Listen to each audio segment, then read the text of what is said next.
भिवानी पहुंचे जेजेपी के राष्ट्रीय महासचिव दिग्विजय चौटाला ने पूर्व सीएम मनोहर लाल को आड़े हाथों लिया। साथ ही चौधरी धर्मवीर को नकारा और श्रुति चौधरी को राजनीतिक पर्यटक बताया। यही नहीं, उन्होंने एक बार फिर अपने चाचा अभय चौटाला को बीजेपी की बी टीम कहा। लोकसभा चुनाव की जंग में नेताओं की जुबानी जंग चरम पर है।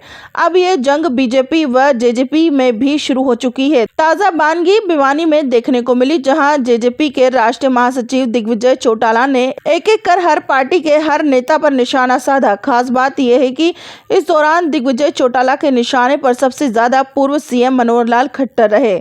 सबसे पहले जेजेपी के राष्ट्रीय महासचिव दिग्विजय चौटाला ने राहुल गांधी व प्रियंका गांधी द्वारा ईवीएम को लेकर उठाए जा रहे सवालों पर सहमति जताई और कहा कि धुआं तभी उठता है जब कहीं चिंगारी भड़की हो।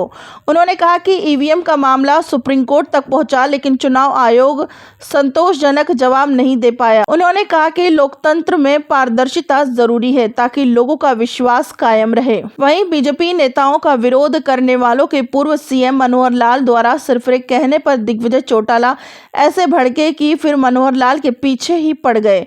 उन्होंने कहा कि ये मनोहर लाल की कमजोर मानसिकता को दर्शाता है कि दिग्विजय ने कहा कि हरियाणा में मनोहर लाल बीजेपी की सबसे कमजोर उम्मीदवार है। उन्होंने कहा कि भूपेंद्र सिंह हुड्डा व मनोहर लाल की साठगांठ नहीं हुई तो करनाल लोकसभा से मनोहर लाल व विधानसभा से नायब सैनी की हार निश्चित है।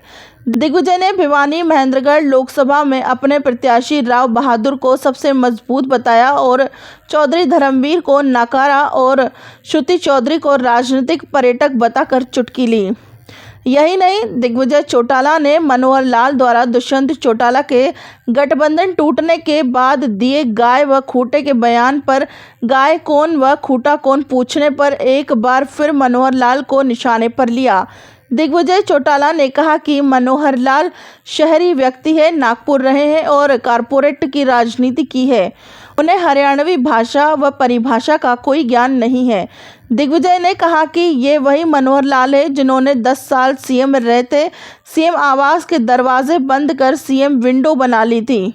दिग्विजय चौटाला यही नहीं रुके, उन्होंने कहा कि बीजेपी सरकार का जाना तय है। उसके बाद मनोहर लाल को सीएम के नाते तो दूर, एक एमसी पार्षद के नाते भी नहीं जानोगे। वो गाड़ी में अकेले चला करेंगे। ईवीएम की बात में कोई झूठ नहीं है।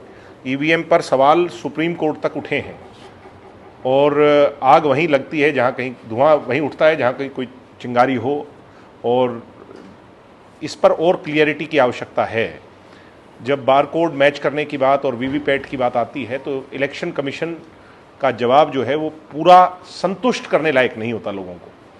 तो मैं ये मानता हूँ कि इस पे ज़्यादा क्लियरिटी चाहिए। अगर देश डेमोक्रेसी है, देश में पूर्णतः डेमोक्रेसी है, तो इस पर जितनी पारदर्शिता होगी उतना जनता में विश्वास कायम होगा। अब ये इलेक्शन कमीशन ने तय करना है कि जनता के विश्वास को जीतना है या नहीं। बात करें अगर मनोहर लाल की, जो बीजेपी नेताओं का विरोध हुआ था, बीजेपी नेताओं पर जारी है, वो कह रहे कि सिरफिरे लोग जो है विरोध करें। क्या लगता है इससे विरोध कम होगा या बढ़ेगा? किसी को सिरफिरा कहना, किसी को इस तरह की बात कहना गलत है। खबर सूत्र के लिए हरियाणा भिवानी से अभिषेक ठाकुर की रिपोर्ट।